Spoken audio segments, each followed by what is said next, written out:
చేయలేదు. తర్వాత నేను ఏదో కష్టపడి సంపాదించి పోస్ట్ మార్టం రిపోర్టు నేను హైకోర్టులో వేసాను. హైకోర్టులో వేసిన తర్వాత అది హైకోర్టు అడ్మిట్ చేసుకోండి, వీళ్ళు తప్పులన్నీ డెఫినెట్గా బయట పెడతాను. అనదర్ థింగ్, రాత్రి ఇంకొకటి నాకు దొరికింది. ఏంటంటే ఎవరో ఇక్కడ క్రైస్తవులకు సంబంధించిన వాళ్ళు, నా వెల్విషర్స్ ఎవరో కొంతమంది పంపిస్తూ ఉంటారు కాబట్టి ఏంటి దొరికిందంటే ఎంక్వెస్ట్ రిపోర్ట్ ఒకటి దొరికింది. ఆ ఎంక్వెస్ట్ రిపోర్ట్లో అంటే సవ పంచాయతీనామా, పంచాయతీ సవ పంచాయతీ రిపోర్టు, దాంట్లో బోళ్లవరపు జాన్ వెస్లీ, లక్కరంజి కుమార్, మృత్యుంజయ,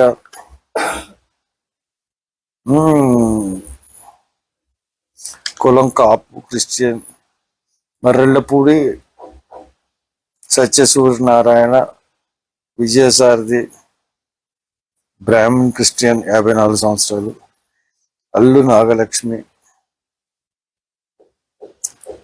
రక్తబంధువుల్లో సామ్యూల్ వెల్లాస్, పగడర్ల రాజేష్, రామ్జీ, కులూరి ఉమ్లుగట్ల అనిల్ కుమార్, గోయల్ వెంపరాల, పంచ రాజేష్ ప్రణయ్ కుమార్, జనగామ రామ్మోహన్, జనగామ సుధారాణి, గాదే రీలా మన్మోహన్, పట్ట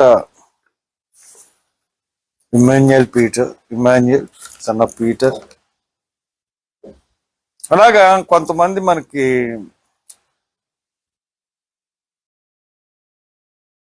దొరికారు, చనిపోయిన మనిషి మందు అని చెప్పి కొంతమందిని ఇంట్లో పెట్టారు. ఈ సవ పంచాయతీలో రిపోర్ట్లో కొంతమందిని వీళ్ళు అనుమానితులు అన్నది సవ పంచాయతీ నామాలో దాంట్లో ఎవరున్నట్టే కరుణాకర్ సుగుణ, శివశక్తి ఆర్గనైజేషన్, దళిత్ కుమార్, హిందూ జనశక్తి, హమారా ప్రసాద్ రాష్ట్రీయ దళిత సేన, రాధా మనోహర్ దాస్ మరియు అతని అనుచరులు, తర్వాత సమీ నెల్లూరు, ఇస్లాం సూడిజం మరియు ఇతరులను పెట్టారు. నాకు వీళ్ళెవరి మీద కూడా వీళ్ళు చేసి ఉంటారన్నది నాకు ప్రత్యక్షంగా వీళ్ళెవరికి వీళ్ళు చేయించి ఉంటారన్నది కూడా నాకు నేనేమి నమ్మట్లేదు. కారణం ఏంటంటే వీళ్ళకి అంత ఇటువంటి హత్య చేయించి అంత కెపాసిటీ వీళ్ళకి ఉండదు.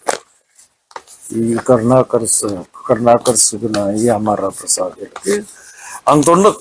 వాళ్ళు కోర్స్ మాట్లాడతారు కానీ హిందూయిజానికి దానికి ఎంతగా హత్య చేయించేంత సీన్ వాళ్ళకి లేదని చెప్పేసి నేను చెప్తాను. దాని తర్వాత మనకి అటాప్సీ రిపోర్ట్ ఒకటి ప్రిలిమినరీది రిలీజ్ అయింది. ఇది 26th మార్చ్నే రిలీజ్ అయింది. అంటే 24th బాడీ దొరికింది, 24th 25th బాడీ పంపించేసాం మనం, 26th అటాప్సీ రిపోర్టు రిలీజ్ అయింది ప్రిలిమినరీ. ఈ అటాప్సీ రిపోర్ట్ ఇప్పుడు దాకా బయటపెట్టలేదు పోలీస్ డిపార్ట్మెంట్. ఎంత దారుణం చెప్పండి. 26వ తారీఖున, మార్చి 24వ తారీఖున మార్నింగ్ బాడీని ఐడెంటిఫై చేశారు. 25వ తారీఖు సాయంత్రం 2ంటికి పోస్ట్ మార్టం అయింది. 26వ తారీఖున అటాప్సీ రిపోర్టు రిలీజ్ చేశారు. అది ఈ రోజు వరకు మన చేతికి రాలేదంటే, ఈ రోజు వరకు గవర్నమెంట్ తొక్కు పెట్టిందంటే, అంటే గవర్నమెంట్ ఎంత దారుణమైన నాటకం ఆడుతుంది ఈ హత్య విషయంలో అన్నది అందరం తెలుసుకోవాలి. ఎందుకు 26వ తారీఖున రిలీజ్ అయిన అటాప్సీ రిపోర్టు ఇప్పుడు దాకా ఎందుకు తొక్కు పెట్టింది? దీంట్లో పాల్గొన్న doctors S Krishnaraju associate professor, Rajasekhar Kennedy professor and hold HRD department, P Sujatha assistant professor, department of pathology, వీళ్ళందరూ ఉన్నారు. దీంట్లో బ్లడ్ స్టైన్స్ ఉన్నాయి, లిప్స్ మీద కుట్టున్నాయి, నైల్స్ బ్లూయిష్ కలర్ లో వచ్చేసినాయి. ఇలాగా అటాప్సీ రిపోర్ట్ చూడగానే బాడీని వాళ్ళు రాసుకునే రిపోర్ట్ అటాప్సీ రిపోర్ట్. దీంట్లో ఇంజరీస్ ఏదైతే పోస్ట్ మార్టం రిపోర్ట్ లో ఇంజరీస్ మనకి అంటే మనకి ఫైనల్ ఎస్ఎఫ్ఎల్ రిపోర్ట్ నేను ఇంతకుముందు బయట పెట్టాను, అది కూడా గవర్నమెంట్ పెట్టలేదు, అది ఫారెన్సిక్ సైన్స్ ల్యాబొరేటరీ రిపోర్ట్ లో ఏదైతే పెట్టారో అలాగే ఇక్కడ కూడా 18 ఇంజరీస్ ఉన్నాయి. All the above mentions injuries are ante-mortem in nature. Injuries number 1 to 70 are blunt force injuries. Injury number 18 is an ante-mortem thermal injury. తర్వాత అన్నిటికన్నా దారుణమైన విషయం ఏంటంటే ఎంత క్లియర్గా ఉందంటే బాడీ దొరికిన తర్వాత internal examination findings, post mortem వెంటనే వాళ్ళ ఫైండింగ్స్ చెప్పినాయి. Serious cavities, the body cavities are open with a standard incision. The cranial cavity is opened with a coronal incision of the scalp and removal of the calvarium. And odor like alcohol is not apparent in the body cavities. నేను మొదటి నుంచి చెప్తున్నాను,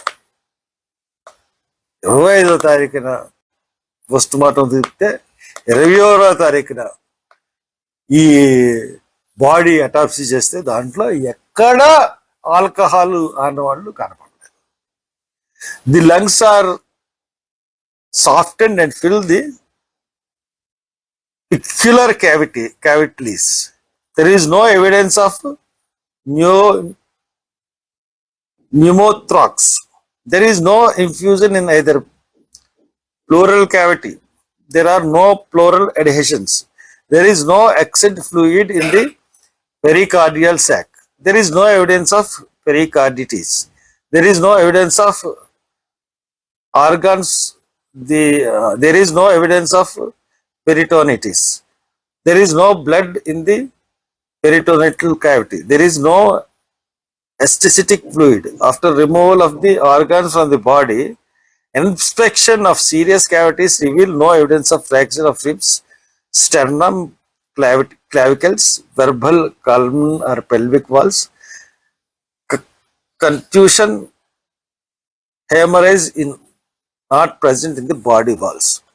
సరే, అంటే దీంట్లో మనకు క్లియర్గా అర్థమవుతున్నది ఏంటంటే ఫస్ట్ ఎక్కడ ఆల్కహాల్ అన్నది మనకి కనపడలేదు, కానీ విసారలో కనపడిందని చెప్పేసి వాళ్ళు ఇచ్చారు. దాన్ని మనం ఎలా నమ్ముతాం? అసలు బాడీలో వాటర్ లేదు, ఆల్కహాల్ వాటర్ లేకుండా విసారాలో ఉందంటే మనం ఎలా నమ్ముతాం? అండ్ దెన్ తర్వాత మనం భయపడిందంతా ఏంటంటే పోస్ట్ మార్టంలో విసారా పాడైపోతుంది, దానికి విసారా ఎగ్జామినింగ్ చేయలేమో అని అనుకున్నాం. కానీ specimen for toxicology, the following విసిరా preserved for a chemical analysis and sent to regional forensic science laboratory, Vijayawada, Andhra Pradesh state. అంటే ఆర్ఎఫ్ఎస్ఎల్ అంటే రీజనల్ ఫారెన్సిక్ సైన్స్ ల్యాబొరేటరీలో ఈ విషారా అన్నది ప్రిజర్వ్ చేయబడింది. ఇది కేసు రీపోస్ట్ మార్టం అని మనం ఫస్ట్ నుంచి అంటున్నాము, రాశాం. కాబట్టి నేను ఎక్స్పెక్ట్ చేస్తున్నది ఏంటంటే ఇంకా విచారాన్ని ప్రిజర్వ్ చేసే ఉంటారు. ఒకవేళ ఇఫ్ నాట్ వాళ్ళు ప్రిజర్వ్ కానీ చేయలేకపోతే మటుకు డెఫినెట్ గా గవర్నమెంట్ ని కావాలని విచారా ప్రిజర్వ్ చేయలేదని మనం భావించాల్సిన పరిస్థితి ఉంటుంది.